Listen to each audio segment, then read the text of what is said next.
એક નજર કરીએ આજના મુખ્ય સમાચાર ઉપર। મોરબીના સામાન્ય મુસ્લિમ પઠાણ પરિવારના મહેબૂબભાઈ પઠાણને ત્યાં ગત તારીખ 1/8/1997ના રોજ જન્મ લેનાર હુસેન પઠાણને નાની ઉંમરમાં મોટું નામ મેળવ્યું છે।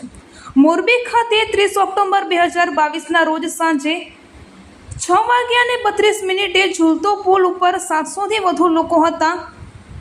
પુલ તૂટી પડતા આ સમયે પુલની નીચે મચ્છુ નદીમાં ડૂબી જતા 135થી વધુ લોકોના મોત થયા હતા। તેમાં હુસેન મહેબૂબભાઈ પઠાણ મોરબીના સ્થાનિક રહેવાસી છે।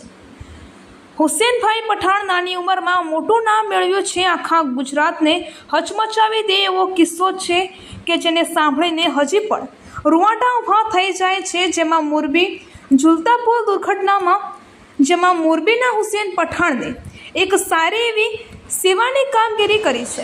જેઓ ઘરેથી એમની માતાને કહીને નીકળ્યા હતા કે હું ઝૂલતા પુલના મચ્છુ નદીમાં ડૂબેલા લોકોને બચાવવા જાઉં છું, હું પાછો આવું કે ના આવું મારું કંઈ નક્કી નથી। આવા શૂરવીર કે જેઓ દેશની સેવા માટે કરી કદાચ એમના મમ્મી કે એમના બહેન પણ પુલમાં ફરવા ગયા હોત તો એમને પણ બચાવવા જાત એવો હુસેન પઠાણ કહે છે। જે ડૂબનાર વ્યક્તિ છે એ પણ મારા ભારત દેશના નાગરિક છે।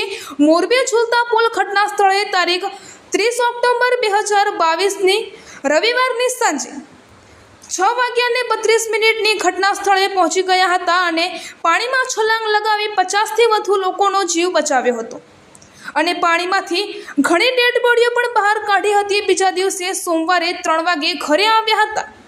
ટોટલ 21 કલાક ત્યાં તેઓએ સેવા આપી હતી। રિપોર્ટર ચક્ષુ ગુજરાત ન્યૂઝની સાથે કયુમભાઈ ચૌહાણ, થરાદ લાખણી, બ્યુરો ચીફ, બનાસકાંઠા।